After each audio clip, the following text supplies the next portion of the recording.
That was really loud. I'm Ryan. I think I clapped my microphone. We'll do it again. No, keep it. No, keep it. I'm Ryan. I'm Jake. And I'm loud. And together, we are functionally literate. Yeah, we are. What are we talking about today, Jake? 14. The book by a man. By Peter Klein. Oh, yeah. I've read his name multiple times since we started, and I still keep forgetting it. Oh, yeah. That's okay. Today, we are discussing chapters 28 through 34. Ryan keeps the note. I'm the personality hire. I feel like I could approach my notes better. Like, I feel like my note-taking process takes forever. Mm. You were close to the wire last night. You like messaging me. No. When you messaged me, well, you gotta keep in mind the time difference, man. That's true. You That's messaged true. me in your afternoon. It was like 9 in the morning when I saw that message. That's very fair. That's very fair. I had plenty of time. I finished it at like 3 in the afternoon. 9 in the evening for you. Oh, that is fair. Yeah. Not very close to the wire then. I apologize. Nah. No. Anywho, what happened last? Where have we been? What have we been doing? What was the last thing that happened? I'm gonna have to pull up my old notes again, aren't I? Oh yeah, the note taker. There he is, the boy, the man, the myth, the legend. All right. So what happened last was they got measurements of the building. Yeah. Nate realized that he's the guy in charge. He Yep. also lost a day of work. Mm-hmm. He's got Wednesdays off. The big thing was he realized that Tony, the management agent, she is not really a management agent at all, not a realtor at all. She's an actor. She was hired to do ad-lib scenes that are not recorded with these people. Yeah. She was given lots of fancy tech to do her job, so to make people think that there was a local office, but there isn't. Yeah. I debunked some of the audio stuff as well. You did. Nice try. Yeah. Nate and Oscar had a little bit of a confrontation because he was like, hey, could you give me the address to the office? And Oscar was super squirrely about it. And then, like, when he was, like, up against the wall, he pushed back, like, hey, I know what you're doing. Quit measuring the walls. Quit asking me about this. This is a nice place. Yeah. Kind of Rolling implying the that he'd dice. get evicted if he kept pushing. Yeah. Yeah. And then he had some bevs on the roof with other people in the building who warned him, like, hey, maybe don't push your luck so you don't get evicted. And he's like, I have a feeling that's why the rent is so cheap, because they want people that are afraid of getting evicted. True. That's fair, actually. That is fair. Yeah. Prey on the poor. And then they had their first meeting of the minds where they discovered some weird stuff. I did like the meeting of the minds. Yeah. Meeting of the minds was good. Yeah, I did too. We learned that compasses don't work in the Kabatch building. Yes. Yeah, which is really weird. Very cool, though. But anywho, let's move on to the next chapter. Chapter 28. How Nate made a mystery board and how he peeled paint off his walls. This was actually really good. It really fucking is. This was so fucking cool. I don't know, it just it stood out to me. Nate got some work done on Monday. He got less work done on Tuesday. Near the end of the day, he was just goofing off. He was so bored of doing his job, he just like started rifling through his desk drawers, and he found an unopened pack of multicolored index cards, which got him thinking about Jimmy the intern. Jimmy the intern strikes me as a mess. He's just like, a wannabe writer, producer, Hollywood executive guy. He's got it all figured out. He's like, I know what I'm going to do when I get to Hollywood. I'm going to be a real one. I'm not going to be like these phonies. And like, he's always going to like these seminars about script writing and how to be a writer and all that. Yeah. And every once in a while, he'll go on and on and on and on about like Hollywood shit. Yeah, I think there's those people in the world, There is those people. There, yeah. I feel like it's a very real character. The one thing that stuck with Nate, though, was that Jimmy talked about how he would make storyboards with multicolored index cards to like come up with a story. And it occurred to Nate at that point, like, the only thing Jimmy hasn't actually done is write something. True. Or if he does, he doesn't talk about it, right? Yeah. And you'd think with a guy that just goes on and on and on about these things, he would be gushing about, like, whatever he's writing. Yeah. I don't know. There's people like that in all industries, though.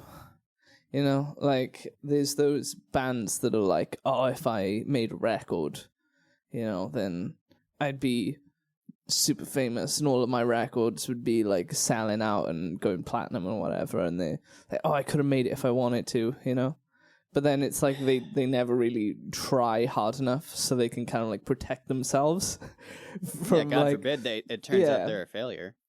Nate gets an idea on how to use these multicolored index cards. He takes those, he takes some tape, he takes some like Sharpie markers, and just decides, I'm taking these home. And I loved this bit where it was just like, he realized, you know what? It feels good stealing office supplies. Yeah. I just thought that was so fucking funny. Yeah. It's so relatable. It is very much so. So he goes home. The next day, Wednesday, his day off. They don't get into what he does Wednesday morning. He doesn't actually get started on this, like, project until Wednesday afternoon. He just starts making this crazy mystery wall about the Kabatch building. Yeah. He doesn't tell anyone either. He just starts, like, going ham. He considered telling people, but then, other stuff came up. Yeah. And he, like, he was very organized about it as well. He was, like, categorizing everything. Like, making sure that it was, I don't know what the categories were, but I know that he left one, it was like color-coded, and then he left one color blank for like a category of a mystery. So I can tell you what he color-coded. Yeah. My favorite part is like the blank one, though. He like left a color code blank for like a type of mystery that they haven't discovered yet, which I thought was really good. That was green. He left green for an unclassified type of mystery. Yeah. He used yellow for historical mysteries, pink for modern mysteries, blue for unexplained phenomena, and then white cards for like odd construction to do with the building. As I recall, I think the more he worked on it, the more he then did start using the green cards to mark where he found cockroaches. Yeah, so he like laid them out on the wall when like a couple of things accidentally lined up next to each other. He like started peeling things off and like organizing them differently so it was the layout of the building. And then he started marking where he'd seen cockroaches and what different phenomena were based in different rooms and things, and it was all like to the building's layout. Before he then realized that he'd done all of this on the wall opposite his door, so if Oscar came in, he was fucked. Yeah. So he had to like take it all down. Shit. Yeah. He took pictures first, but then he took it all down. And then this bit, it doesn't make a ton of sense logically, but like on an emotional, like human level, it makes so much sense. Yeah. Right? Yeah, for sure. So as he's peeling all this shit off, the latex paint, it starts leaving bubbles. Like when he's pulling the tape off, it starts leaving bubbles. Yeah. And so He's like, all right, shit. Let me see what I can do. And he just starts like poking his thumb at these bubbles, and the bubbles don't like go away. They just move. And then one of the bubbles pops, and he's like, shit.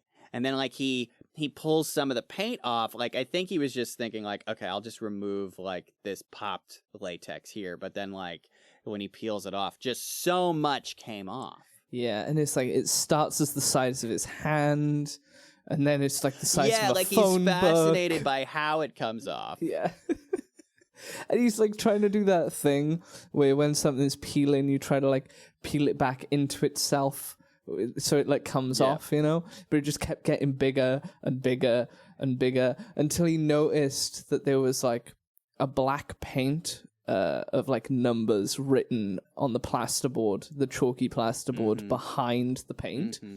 And so he was like, I want to know what this is, and just started ripping his whole apartment just to shreds. There was a moment where he considered, right? Like he peeled like enough off that it was like, okay, this is the size of a phone book. And he could see very clearly numbers. Yeah. And there was a moment in his mind, he was like, okay, I can stop now. I can go. I know that there's spare paint that's the same color as my walls in the cellar. I can just go grab it. I can paint this and fix it. And no one will know if I stop now. Yeah. And this is kind of and like... then he did it. This is... True. This is that thing of like his want for like the understanding of what's actually happening in the building is so strong that he's willing to rip the paint off his walls at this point, you know? He's like so dedicated to finding out what's going on. And then, he literally just starts ripping paint off so he can literally find the writing on the walls. Mm-hmm. And then he's like, wow, if there's writing on this wall,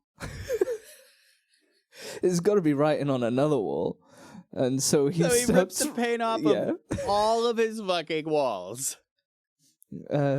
To which he then, I don't know who he like goes and wakes up. Is that this chapter that he goes and wakes people up? No, that's the next chapter. Okay. So this chapter ends with him looking at the two walls that did have writing, right? Like, because he ripped the paint off of all of his walls. Mm-hmm. But the only writing that he saw was on two walls that were right next to each other, and it looked like a big-ass fucking math equation that was beyond him. Yes. And the equation ended with this number: 1,528,326,500 plus 5,000. Chapter 29: How the Mystery Gang Looked for Writing on the Walls. So, the first thing Nate did was he went to Veek.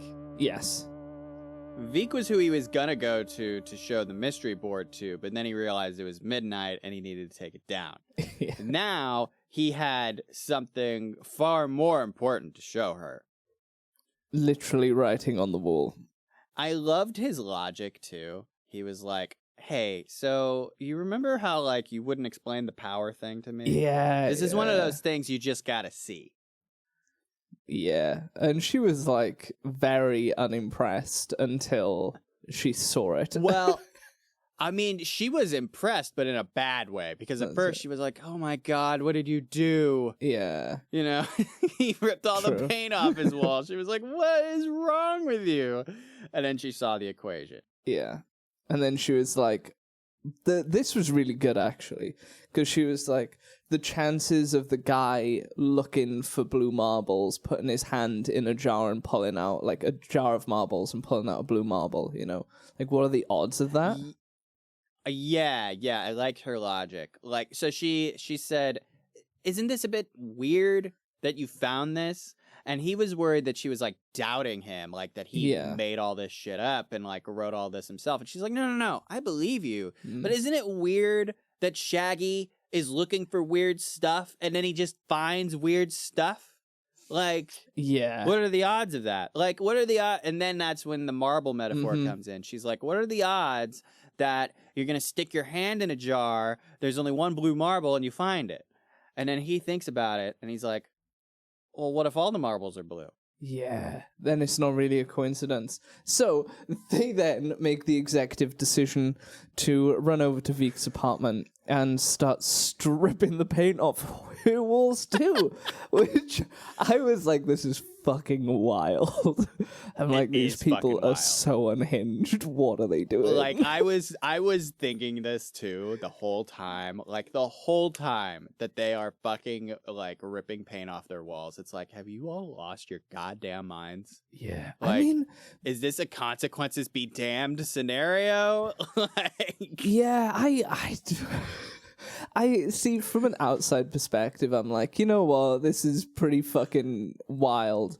But I also don't know what I would do if I was in that situation. Like, there's enough weird shit going on, like very strange stuff, that I'd be like, I mean, they're so desperate for answers, right? Yeah. They've been like at this point in the book, like we're over a third through the story at this point, to discover that there's literally writing on your walls under the paint. Yeah.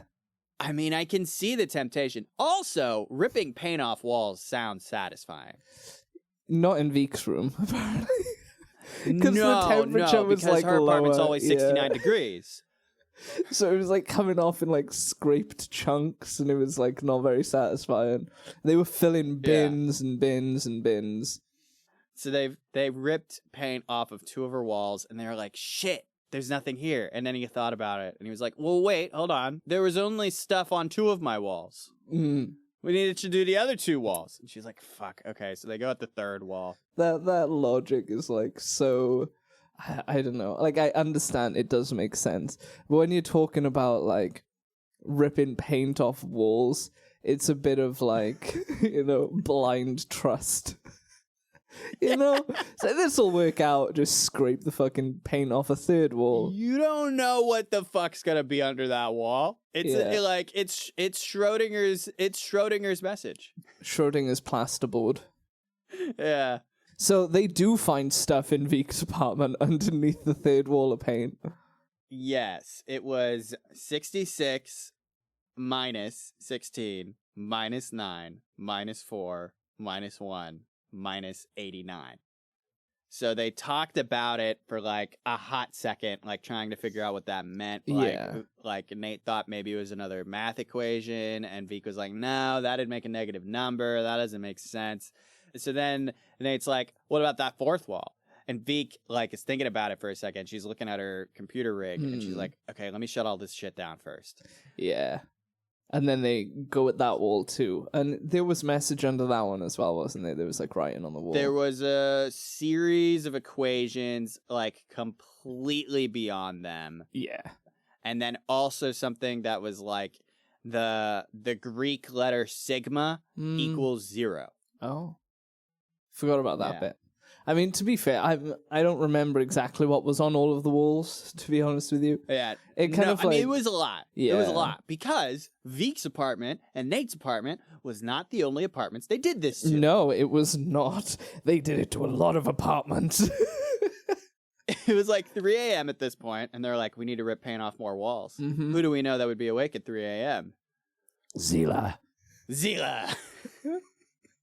So, knock, knock, knock.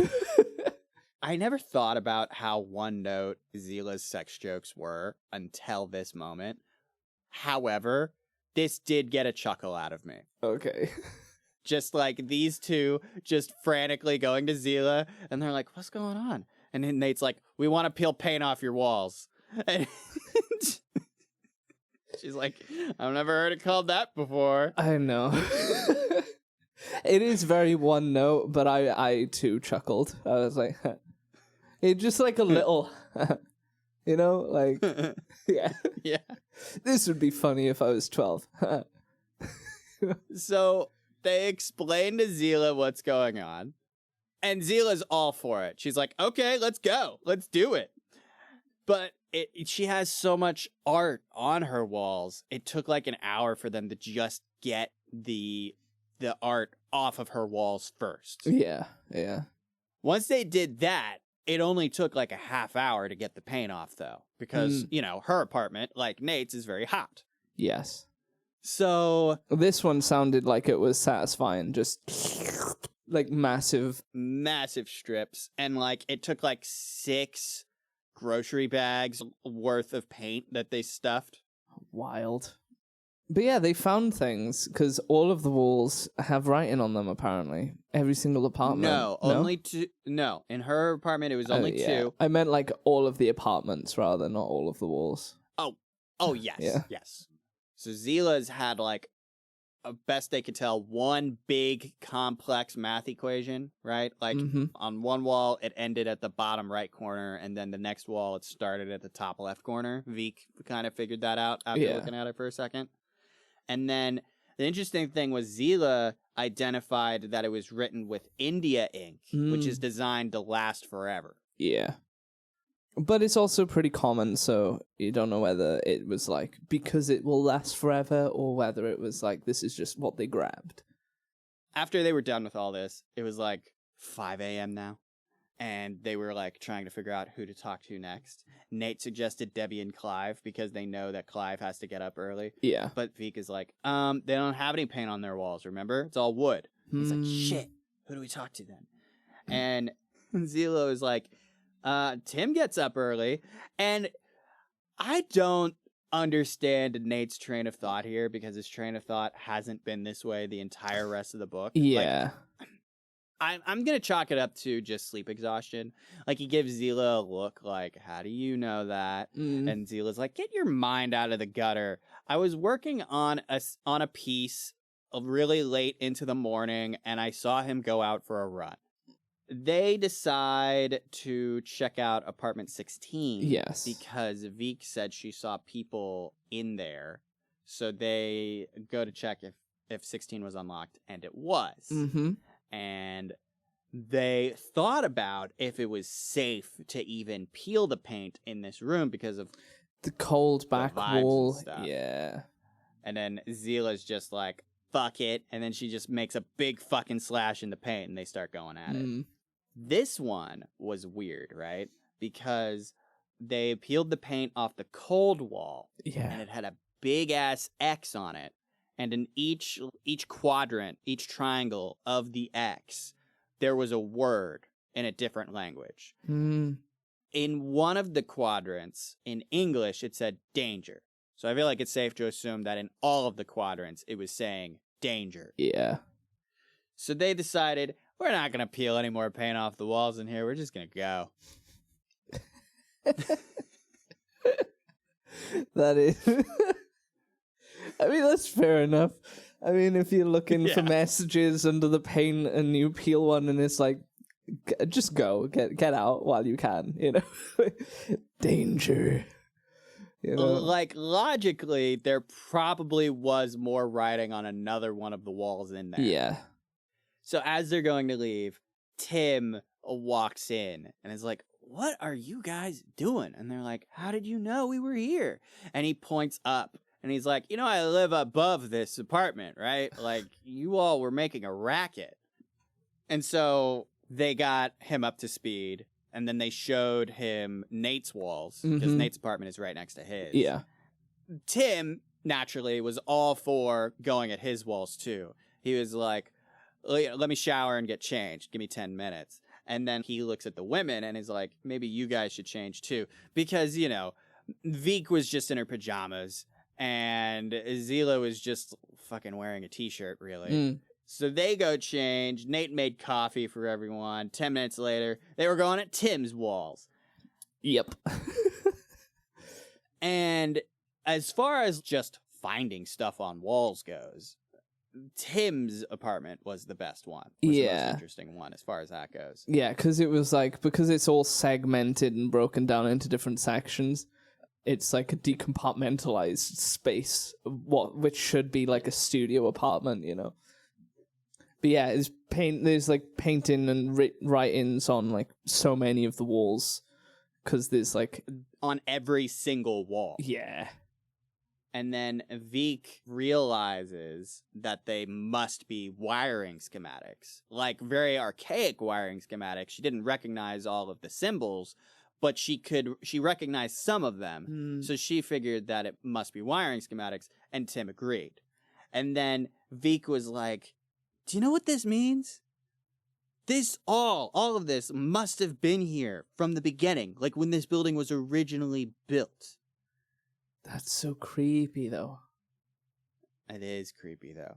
And then, like, you know, they're talking about it a little bit more, and then they get interrupted by Oscar finding them. And he's like, what are you doing? Yeah, I would be fucking terrified, to be honest. I'd be like, well, I'm getting evicted. It's over. It's done. It's fucking over. But I mean, I'm just thinking about it. Like, when I got to this part, I was like, I mean, of course he found them. Like, I mean, what else was going to happen? Yeah, I assume that they've, like, I don't know, it doesn't sound like they're being very sneaky about it either, you know? No, not at all. They've been in the middle of the night, running from apartment to apartment, just ripping paint off the walls. And fucking Tim could hear them in 16 going at the wall. Yeah. I don't know if they've ever actually said which apartment Oscar lives in. I'm pretty sure it's on the second floor, though. Yeah. I imagine he heard them going at Veek's walls. It's on the same floor as 16. So second floor. Second floor. Yeah, it's in the same hallway as 16. I know. I'd be like fucking... It really was a consequences be damned situation. They didn't give a fuck about getting caught. It didn't even occur to them. It was just like middle of the night mania. Yeah, that I don't know, it's just fucking stupid a little bit, I know. It's just a little bit thick. Chapter 30. How the Mystery Gang narrowly avoided eviction, and how Nate slept on the job. So I remember at the end of the last chapter, I had to, like, stop listening. I think it happened just as, like, I pulled my car up to a place that I was going, and I had to get out and not listen to a while. I was so on the edge of my seat. I, like, rushed what I was doing. I was like, I need to get back. I need to listen. I need to know Oscar found them. I need to know. You know? It was, like, so tense. So, how satisfying was this chapter for you, then? It was, I think Tim was just an absolute champion in this one. He really was. I'm not sure it's, like, realistically how that conversation would go or how well that would stand up, but the logic kind of sort of landed with me, you know. So basically Oscar's like, you're all gonna be evicted, vandalism, and you've destroyed your apartment. I mean, like, let's look at this realistically. Like, if like 4 or 5 of your tenants ripped all the paint off of their walls and this is your apartment building you're managing, yeah, seems reasonable to me. Absolutely. Honestly. Yeah. And so he's like threatening them. He's like, this is unacceptable. You've destroyed apartment 16, you know, which is nobody's apartment. They just went into another room of the building, ripped the paint off the wall. Ridiculous. To which Tim sort of like interjects during this and is like, we are just redecorating. As we are allowed to do in our contract. The terms of the lease do not stipulate what vandalism actually is. Yeah, and we it were does just not redecorating, and it does not kind of like define the parameters with which decoration exists within the contract. He's cool as a cucumber. He's just like explaining all this shit away, and he's like, "Look, you can repaint these walls and take it out of our security deposit, but if you take it any further than that, I'll take you to court." Yeah. And he's like, I'm sure the people who run this building don't want the optics of a court case. Which I was like, that's the one redeeming thing right there. You know, that's right like that is the one that's thing. the one thing that took this from like, because I really wasn't on board when he was like, we're just redecorating. I was like, that won't fucking stand at all. And then the second he was like, the people who own the building do not want a court case. I mean, that was made very clear. Yeah. Yeah, I was like, I'm on board. Tim, you're elite. But then, you know? the one loose thread here, which Oscar immediately brings up, he's like, but apartment 16. Yeah. And Tim was like, I was the only one in there as a new tenant for first time offense. I'm sure it could be excused. Especially because he's paying for the redecoration of that room. And that was where it kind of pulled. I was like, okay, this might be, he might get away with it. But I also feel like Tim should almost definitely be evicted. But he would just sue. So it's like, so. Tim would definitely fucking sue. Yeah, he would. He would just do it for fun. He'd like probably just represent himself. He'd be like, I printed a manual on how to represent yourself. I can do this. Yeah. So then Oscar is just fucking fuming. And you know what? Credit to fucking Oscar, because this dude knows how to contain his anger. Even though he was angry this entire fucking time, the narration was very explicit about like how he took a moment, took a few very deep breaths before he spoke. Yeah. He didn't call anybody names. There was no outbursts. It was barely contained rage, you know? Yeah. I mean, to be fair, it does put his job at risk. It really does, doesn't it? Yeah. Because Veek, at the very beginning, before he's like, you're all going to be evicted, she was like, Oscar, look at all this. Don't you care? Don't you want to know what this is? And he's like, no, I don't. I'm going to have to call the painters. You're all going to be evicted. Yeah. Oscar doesn't give a shit. Oscar's like, I want to be in the dark, please. Please let me be in the dark. Please let me be in the dark. So Tim, after he lawyered the shit out of the situation, Oscar was like, I am out of patience. This is your last warning for all of you. And then he especially glared at Veek. And then he was like, I'm going to call the painters.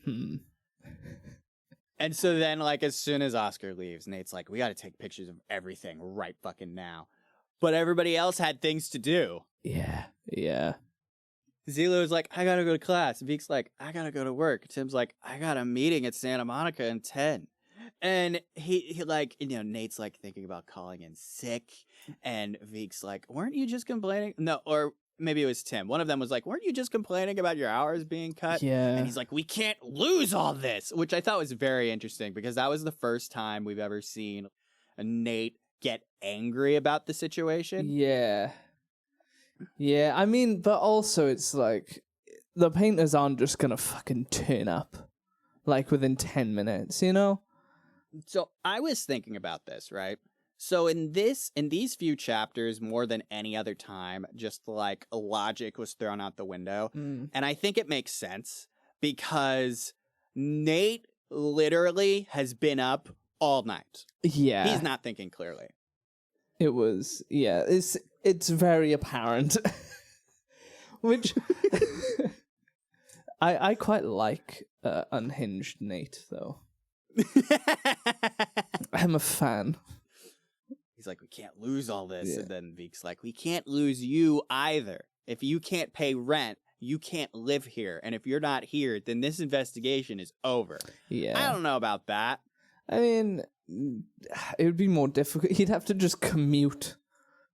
But he also, like, Oscar wouldn't let him in the building. You know, there'd be a whole bunch of, yeah, it would be like difficult. They talk about how all of them have like security fobs to get into the building. Yeah. He wouldn't be allowed to just come in at that point. Yeah.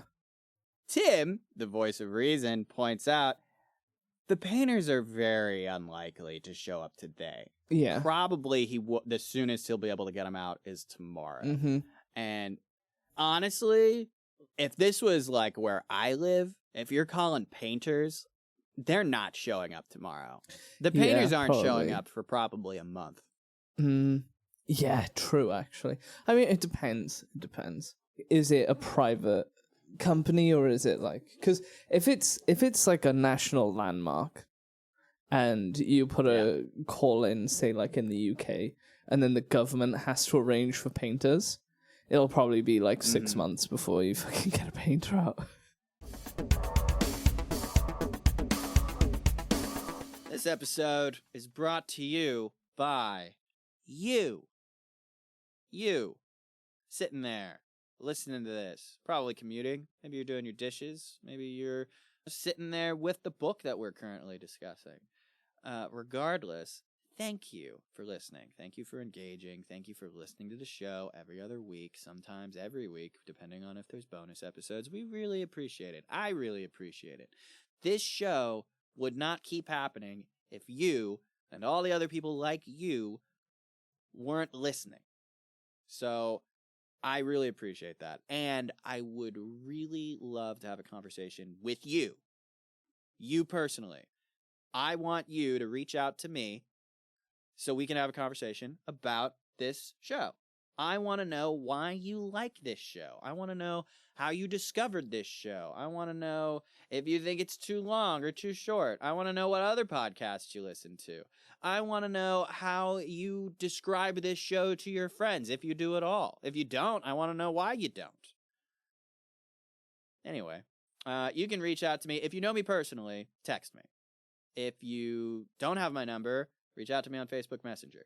If you don't know me on Facebook at all, you can email the podcast's email address. The email address is funk.lit.pod@gmail.com. That is func.lit.pod@gmail.com.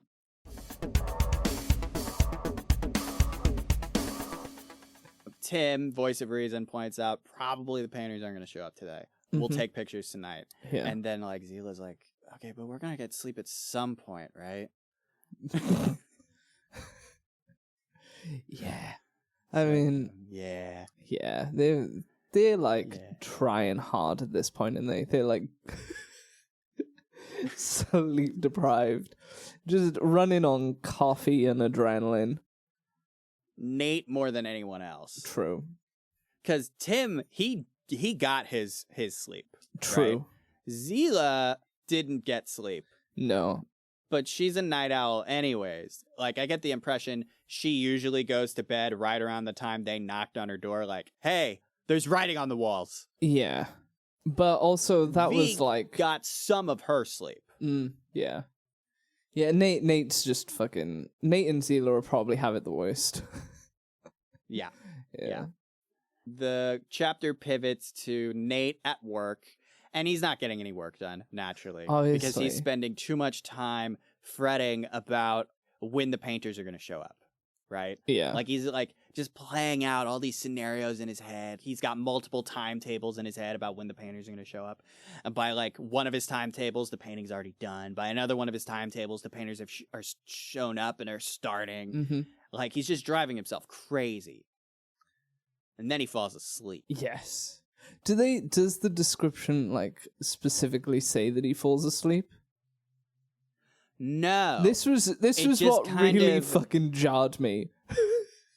Because I was like kind of passively listening, and then all of a sudden it was like Nate's at work and he's not getting any work done, and then it was like, and now they're all on the roof, and Zila's naked, her hair is now green.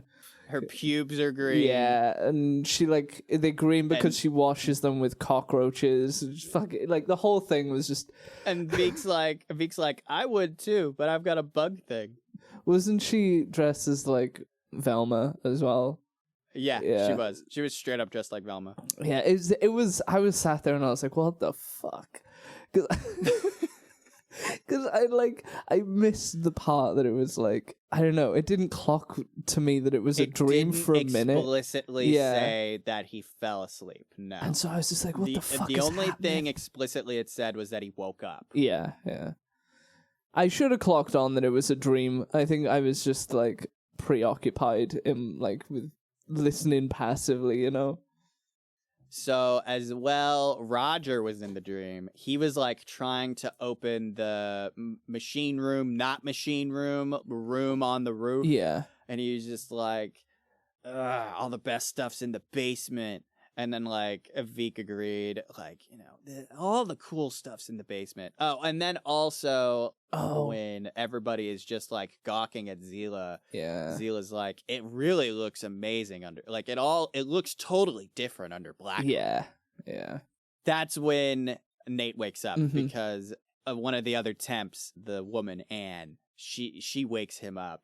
Yeah. And it's I just like, think- I just didn't want you to get caught by Eddie when he comes by for his usual afternoon go by. Yeah. One thing that stood out to me here, actually, when we hit like the, oh, he wakes up at work, I was like, and the reason why I didn't think it was a dream is because they've already said that people don't dream. And then it's like, oh, Yeah. they just don't dream in the building. And it's like he has a dream, but he's at work. And so I was like, okay, that makes sense. You know? Yeah. Yeah. It was very... It's interesting. Yeah. And then Nate's looking around and he's just like, where's everybody else? And Anne's like, the schedules got changed up, remember? It's just you and me here today. And then she makes a comment that I loved. She was just like, we could just have wild cubicle sex and no one would know. But Nate is so tired. That comment just totally shoots by him. And he's just like, oh, what? And she's like, man, you really did need that sleep, huh? And he's like, what'd you say? She's like, don't worry about it. But you'll be kicking yourself later. Man missed the fucking memo, like... The chapter ends with him kind of being honest with Anne. Like, he explains that he's worried because people are going to be in his apartment and he wants to be there before they get there. And so Anne agrees to cover for him and he leaves work early. She is a G, to be fair. She really is. Yeah. She really is. She woke him up and, like, agreed to cover for him. Yeah, and offered to have sex with him. All within, like, 3 minutes. And offered to have sex with him. Chapter 31. How Zila began documenting the writing on the walls, and how she discovered a secret code in Nate's kitchen. Okay, so Nate, he was lucky getting home, right? Like, he left, like, right before rush hour. It took him, like, a half hour to get home. He got really lucky finding a parking spot. Mm-hmm. He goes into the building in a rush. He finds Zila and Tim, and they're like, hey, it's okay. The painters haven't arrived. The painters aren't here. Zila was like, I've been home all day. There's been no problems. Oscar's been really grouchy about the walls all day, though. And Tim said that the painters would be there first thing tomorrow. Mm-hmm. They also said that while Nate was at work, they got Roger up to speed, and he peeled all the paint off his walls, too, and they found more math on his walls. And Zila was like, yeah, I got him wrapped around my finger. He'll do whatever I want him to. It was, like, very...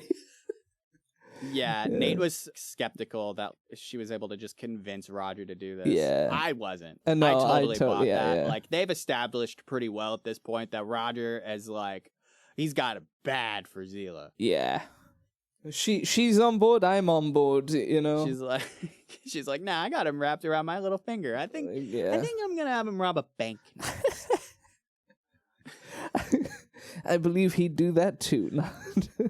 Yeah. They also said they talked to Mandy about it, but she was just too afraid of getting evicted to do anything to her walls.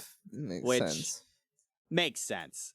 That would be my concern too. Yeah. I really don't know if I would have gone through with that one. It's like, I don't know, man. I'll do a lot to kind of find out what's going on with this building, but that might be a bit much. Yeah, I mean, if the painters are coming around anyway, you know, when everybody's already off the hook. But that's the other thing, right? If all of these walls are getting vandalized, what's one more wall? Literally, I would be so... I think at this point I'd be down because I'm like, look, it's smoothed over already. So the people who peeled their walls have already had like a stern talking to and they've gotten away with it. So you could just peel your walls and retroactively be like, but we did this, I did this with them yesterday. You know? So you can't be mad at me now because I did this yesterday. Can't be mad at me now just because you're finding out about it now. Yeah, exactly. That's not how this works. Don't hold me to a different standard that you're holding to everyone else. So Zila, she had said that she had already taken photos of her apartment. Yeah. She took 3 copies of long exposure photos. She took a look at them on her computer, and they were high definition, perfect detail. So she figured out a system already to like take these photos. Very cool. So they go to Tim's place. Zila gets to work. Veek joins them while she's doing that. They're just chatting. Veek's like, don't you get a little claustrophobic in this apartment? And Tim's like, I don't know, I've grown to like it. You know, it appeals to my compartmentalized nature. I like that line. That was pretty good. Yeah. They tried apartment 16, but it was locked. Nate really wanted photos of that wall, which I don't get why. Like, I agree with Tim here. Yeah, I kind of agree with Tim as well. But also, I don't know, I feel like it's really easy to miss stuff at first glance as well. You know? I suppose. I don't know. It just seemed pretty explicitly straightforward. Danger. Danger. There's a big X on the wall and it said danger. I don't know that like the other 3 languages said danger, but like I feel like it's pretty safe to assume that it was just saying danger 4 times. Yeah, I mean, but also that could be something that it's very easy to double check. You know? Yeah. Very easy to double check. Like if you can just get in, take a picture, double check that. Yeah. Why would you But not? they were like, okay, we'll see about this apartment. We'll do it last. And then Zila's like, second to last. I agreed to do Roger's last so I'd have a drink with him. And this conversation was interesting, right? Because Nate was like concerned for Zila, and Zila's like, lay off. I'm not a one drink kind of gal. And Nate's like, does Roger know that? And Zila's like, he knows. He knows that. He's just like laying the groundwork. Yeah, it was a very interesting conversation. Yeah. So they go to Nate's apartment, and before Zila got started, she was like, can I get some water? And he's like, I've only got tap. And she's like, that's fine. The last place I lived in, it was over by the toy district. The tap water was brown. That I'm like, that's fucking foul. It is. Because, like, the implication is that she was drinking that fucking brown tap water, which is, like, off the rails. So she goes to the kitchen. She flips the black light on. Okay. Probably not thinking about the fact that it's a black light. You know, it's a kitchen. Yeah, habit. yeah. And then her shirt lit up because it was one of those, shoot, I don't remember how it was described. It wasn't glitter, but it was like one of those sequin shirts, you know? Oh, yeah, yeah. And so then she made the same comment in real life that the dream version of her made in Nate's dream. She was like, it looks totally different under blacklight. Yeah. It doesn't that, like, freak Nate out? He's like, what did you say? Yeah, it does. So Veek is about to go back to her apartment. She's like, I'm going to make sure I didn't leave out a bra or anything. Further supporting my belief that she's a prude, because it's like, why do you care? And then the chapter ends with Zila asking if she should get everything in the kitchen too. Nate goes in there and he's like, oh shit, there's lettering under the stove. Yeah. I mean, over the stove. Yeah. And it looks weird. It's not English. It looks like smudged. It didn't even occur to him to check if there was any like secret writing because we've been talking about this, like how annoying it would be to just not have light in the kitchen. Yeah. He got used to it because he's just been like, whenever he's doing anything in the kitchen, working on the half light of like the ambient lighting coming from other rooms. Yeah. I would be doing the same as well. I couldn't be cooking under black light. Also, like the idea that if I'd like spilt something and then you turn the black light on and I thought that I'd cleaned and then there's like that I wouldn't be able. I wouldn't want to do that. The chapter ends where like Zila's just like, you didn't know this was here? And he's like, no, I did not know this was there. I did not know this I was did not fucking here. Fuck me, I guess. Yeah, I did not think to turn the black I light know on. you all think it's cool that I got a fucking black light in my kitchen, but I'll tell you what, guys, it's not cool. It's not cool. And then Chapter 32. How Tim asked a lot of questions while Zila worked. This one was interesting for a couple reasons. First of all, because it turned out that there was invisible ink in Nate's kitchen. Yeah. Right? And so, like, they're looking at this writing, and Nate realizes that it's not that it's smudged, it's just that it's in a different language. It's the Cyrillic alphabet. And some of them think that it's Russian, and Tim is, like, very insistent that it is not Russian. Because he's published books in Russian, so he can read it better than he speaks it, you know? Because yeah, Tim seems to have published a book on everything. Yeah. It's Yeah. that's So it's that's weird, a isn't it? theme that seems to continue. Every time he knows something, it's like, oh yeah, I published a book on that. I know. Nate was like, how the hell is like all of this even still here? So Tim was surprised that the invisible ink held up for over 100 years. And then someone else was like, I mean, you know, it was under, I think it was Zila. She was like, I mean, it was under all that paint. Like, it probably just kind of like kept it preserved. When was invisible ink created? I have no fucking clue. Invisible ink, like, I'll be honest, for a very long time, I thought invisible ink was like nonsense because my introduction to invisible ink was the movie Who Framed Roger Rabbit. So good. So like I genuinely thought it was like some stupid cartoon nonsense. Yeah. That's funny. Let me Google that. How old is Oh wow. Jesus Christ. Huh. Ancient Greeks and Romans were using invisible ink over 2,000 years ago. Wow. I stand Okay. correct. I was like, what is this modern marvel that they're saying is over 100 years old? Turns out Turns out fairly common. 2,000 years. So, Okay. sorry for that tangent. Well, no, that's interesting. I did not bother to look that up. I looked up how many languages used the Cyrillic alphabet, Ooh. and it turns out there's like 50 or so. Jesus. Yeah. Which one do you reckon So it it'd is? Who fucking knows, man? You know what? Mongolian. Let's go Mongolian. Let's go with Mongolian. I like that, yeah. Let's go with Mongolian. Yeah.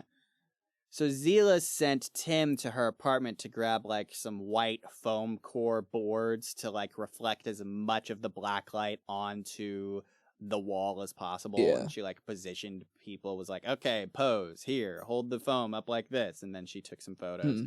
And she was able to get 2 that worked well. One was able to capture the top writing fairly well. One was able to capture the bottom writing fairly well.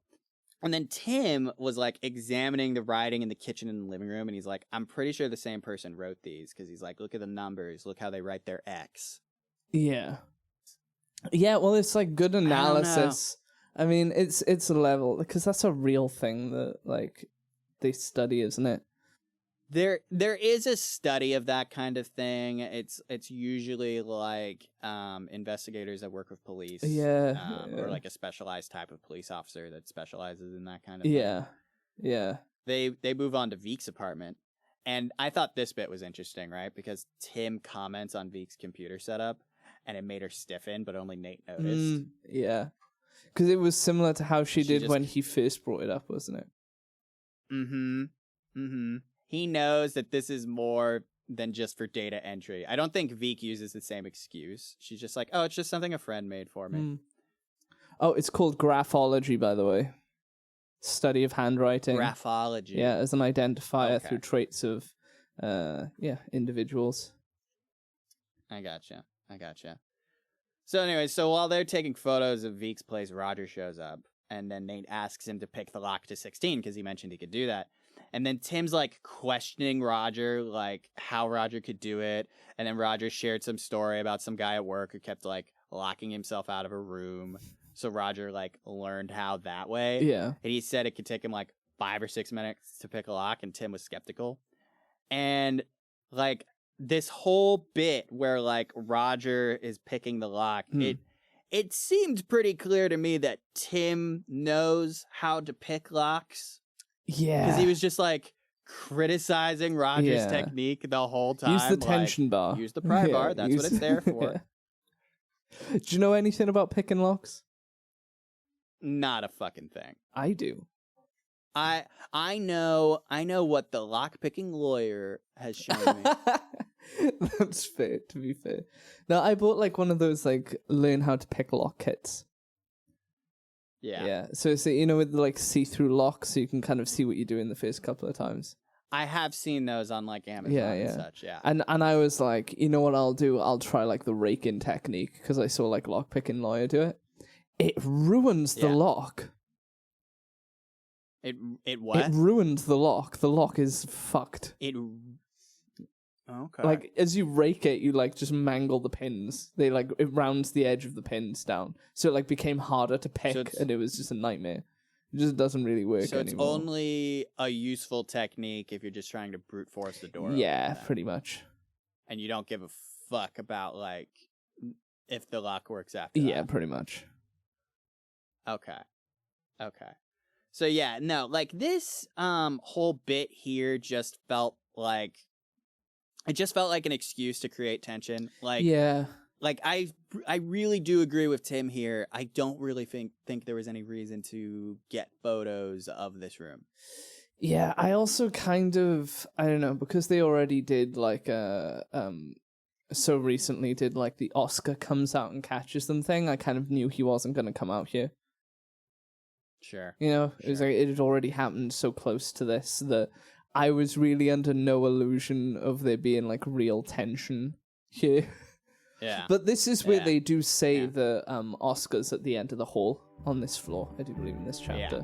Like, so he lives on the he's same probably in like floor. He's probably in like apartment 19 or something. Yeah, probably. Chapter 33.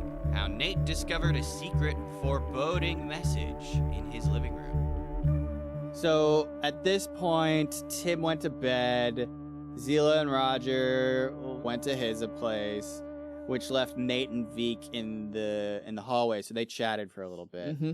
Nate commented on how she seemed freaked out when Tim asked about her computer rig, and then she like pivoted to how Nate seemed freaked out when Zila found the extra writing. Yeah. And Nate was like, "I see what you're doing," but he allowed it, and he explained his dream.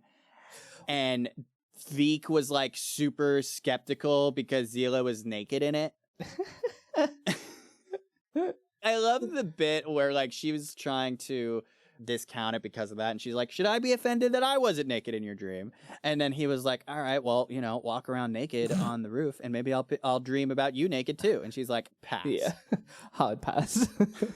And she just kept hammering on that point, like discounting his dream, because he's like, "It freaked me out because I had a dream about it." She said the exact same thing in my dream as she did in real life. I just thought it was interesting that she was like, "It looks totally different under blacklight." And then hours later, she defines secret lighting, like secret writing with the blacklight in my kitchen. That doesn't strike you as odd? And she's like, "I don't know. You saw her naked in your dream." So, yeah, and he's like, "You're harping on that a lot more than me." Yeah. Well, this is like the fucking they kind of like have a thing for each other thing, you know? Yeah. Totally, so she's like, totally. she's a little upset that he's dreaming about someone else naked. Well, like he said, maybe she should walk around naked, and then he'll start dreaming about her naked. That's how dreams work, man. You dream solution. About what you see. Yeah, that's clearly the only solution here. That's clearly the only solution here. Yeah. But anyways, Veek is like, "This totally blows a hole in your no dreams theory." And then Nate thinks about it, and he's like, "No, it doesn't. It puts a twist on it because I didn't have the dream here. I had the dream at work." Which means I still haven't had a dream in the building. People don't dream in the building. And there is weirdness associated with just being within proximity of the building, as we've already established with like the compass and the cockroaches. So then Veek goes to bed, and she's like, "But maybe I'll see you Friday for Sunset Beers."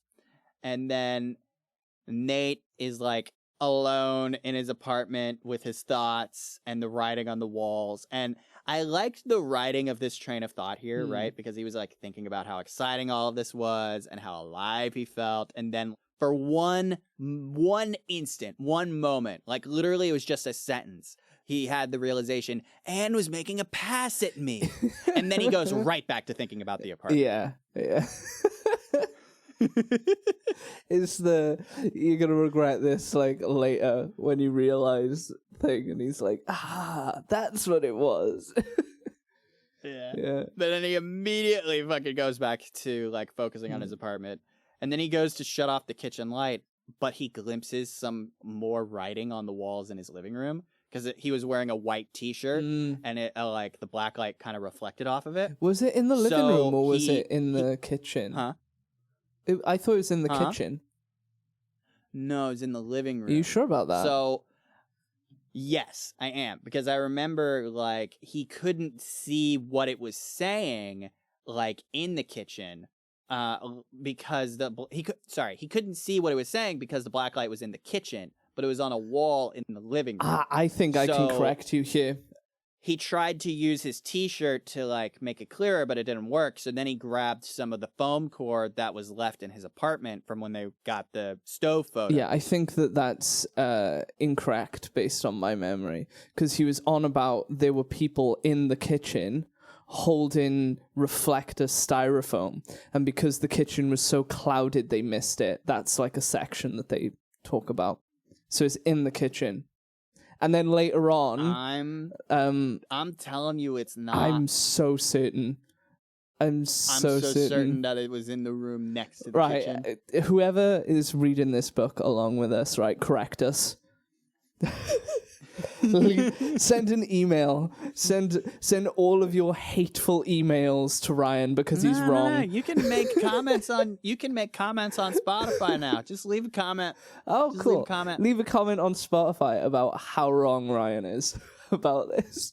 I'm certain. I'm so right. I'm so certain because something that happens later when Tim is doing a thing and they talk about it being in the kitchen as well. But think about this though. Why would he have trouble seeing it if the black light was directly shining on it? Because it's not a very strong black light.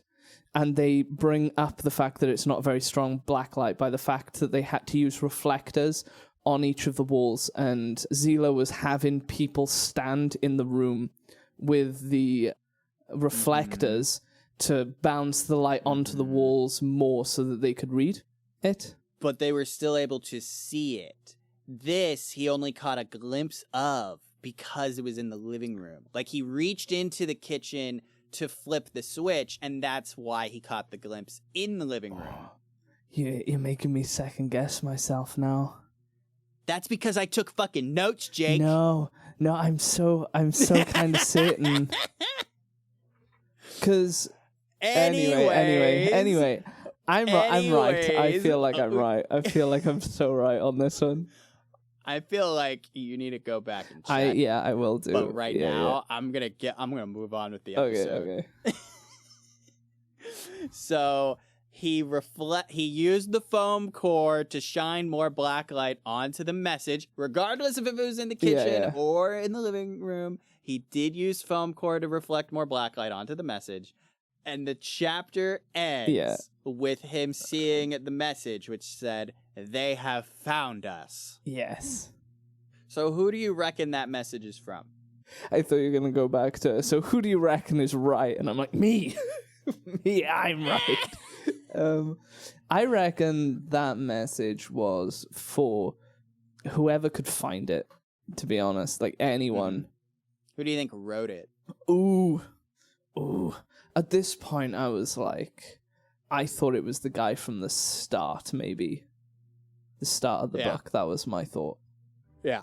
I was like, Mr. Doctor Man, who was stabbed right in with his blood on the wall. In chapter 0. Yeah, in chapter 0. Chapter 34. How Nate discussed the message with Tim, and how Zila documented it. So it's like midnight, right? Yeah. Nate brought Tim back into his apartment to show him the message. So the full message is, "They have found us. Hurt. Must hide. Protect Kavach. Protect the world." The world part is very ominous. That's kind of when I was like, what is the gravity of this building? What is the gravity of the importance of this fucking building? What do you mean, the world? Yeah. So ominous. Tim's like, "I think it was written in blood." And like Nate's like, "Why would it be written in blood?" And Tim like points at hurt. And he's like, "I think it's what they had to work with." Yeah. Nate's just like wondering like, "Okay, but why is it on my wall?" And Tim's like, "I figure someone cleaned it up, but not quick enough. Like some of the blood would have sunk into the plaster. And then, like Zila said about the writing in your kitchen, it would have been painted over a lot over the past century, probably preserved what was left of the blood. You know, Yeah. still enough left to make a chemical reaction to the black light. It seems like thought through enough. You couldn't disprove it unless you really knew your shit, you know? Like, I couldn't totally. say whether that's true or not, you know? I mean, I don't know. Exactly. I don't know. I know that you can see bodily fluids with black Yes, light. you can. I buy it. I buy it too. Like, I mean, if the plaster on those walls has been there since the building has been built, Yeah. I buy it. Me too. Nate's like fucking wigged out by this, and Tim's like, you know, if it's any consolation, the guy probably died like over 100 years ago, probably around the same time the rest of this stuff was written. Yeah. And Nate was just like, was unsettled that Tim wasn't unsettled. He's like, how are you so calm about this? And Tim was like, it's not my apartment. And I'm not all that upset about someone dying over 100 years ago. Yeah. Yeah. That seems to me as well. I was like, that's very rational. You know, I Yeah. too would be like, Yeah. it sucks for you. This ain't my apartment. I would, you know, but yeah, this is when they decide that they've got to go take pictures. So Nate goes to get Yeah. Zila. Tim's like, I'll wait here. He like knocks on Zila's door, and then there's more descriptions of like Zila doesn't wear much clothes. Ooh, you know, and there's more of that. You know, I knew that you were going to criticize this, Jake, but you know what? I think this bit, not just this bit, but like all of these bits with Zila, this is someone's ideal fantasy. Like someone really enjoyed this. This is a mystery with skin. That's fair. That is fair. I mean, yeah, it is. It is a mystery with skin. Also, Taurus Man. The Taurus man appears. When Nate goes to knock on Zila's door, he's Yeah. like waiting, like she's slow to respond, and so he's just fucking waiting. And he looks out the window and he sees the man in the green Taurus. He wouldn't have seen him if the guy hadn't moved, but like he did, so he caught him. And then like he looked at the guy, and the guy was looking back at him, fucking mean mugging him for a second. Yeah. So then Zila answers. She's wearing. It seems pretty obvious she was showering. And now, like, that's why it took her a while to get to the door. So she, like, put on a shirt. It was, like, an oversized shirt. And then, like, Yeah. it was clear, given the wetness of the shirt when she put it on, that she wasn't wearing anything else. And he did that classic guy thing where you don't even think about it. You just flick your eyes up and down like you know, a lady's body. And, like, she is not impressed by this behavior. She's like, No. hey, I've got a meeting with my advisor in the morning. What do you want? And he's like, I want you to come and take photos. Yeah. And she like, tells him all about it. There's blood on the walls of my apartment. Tim's there right now. And she's like, oh my God, did you wake up Veek? And he was like, no, she said she was busy. And she's like, And she's Zila's going to be like, pissed. She's gonna be pissed. Yeah. Which is fair And enough. you know what? I was like right there with her. Like as Yeah. soon as she was like, "Did you go wake Veek up?" and Nate made the decision in that moment to not go wake her up. I was thinking, mistake. I was like, what's wrong with Mistake. him? Why? Like, it doesn't make sense. He just took her literally, right? She said she was busy, so he's like, "All right, fuck it. I'm not gonna go get her. She's busy. I don't I'll let her know know. tomorrow." I'd just wake her up anyway. Worst case scenario is she goes, no, I'm too busy, and goes back to bed. Right. So they go back in there, and Tim's like doing some detective shit, right? Like his face is Mhm. against the wall, and he's like looking at the wall, and he's like, "This cleanup was a rush job because you can see the scouring marks on the wall where they scoured it." Yeah, this is the part, because he was staring down the kitchen wall to look at the smearing. It's in the kitchen. No, Yeah. no, Yes. no. I'm not getting into this with you again. I'm not doing it again. It's in the kitchen. Whatever. Zila took some good photos. Before she saw it, like her face went pale. She's like, "That's in blood?" And she's like, "Well, what does that mean? What do you mean? What do you mean protect the world? What?" And they're like, "We don't know. Take pictures." So she takes pictures. The message itself, it reminds me of that TV show Heroes. Do you remember that show? Ooh. Yeah, I do remember Heroes. You know what I'm talking about? Oh yeah, save the cheerleader, save the world. That's right. Yeah. That show was 4 years before this book, so I wonder if Peter Oh. Clines drew inspiration. Maybe that show Yeah. was very good and then very It bad. was very not. Yeah. It was Yeah. like amazing, and then there was a writer's strike, and you could tell. Yeah. And it just never recovered after that. Yeah, I was so disappointed. I love this bit in the narration of when Tim and Zila leave. They headed out and left Nate with a wall covered in dried blood. You can really tell this shit bothers Nate, that he's in an apartment with blood on the wall. Yeah. It bothers him so much, he moves his futon to the other side of the studio and goes to sleep on the other side. I don't blame him, though. I genuinely don't blame him. Like, being in an apartment where it's like someone wrote a message in their final moments, what could be their final moments. A warning about the building that you're sleeping in. Yeah, not good omens. He, like, pictured an old-timey dude in, like, a bowler hat, like, bleeding out and, like, you know, writing on the wall. And then he went to bed. And then the chapter ends the next morning with Oscar at his door with the painters. So that's everything for today. That's it. That's what we've got. This was the Writing on the Wall episode. We hope you guys enjoyed. We went on some tangents. I'm probably going to cut some of that. Yeah. It's probably a good move. But yeah, Please what let do you Ryan think, Jake? know. What do you think of what we covered so far? I think that you're wrong about where the writing All right, is. bet. Bet. We're gonna go What- and double check this right now. Yeah. Anyways, you guys, we will catch you in 2 weeks where we will be covering 35 through 41. Yeah.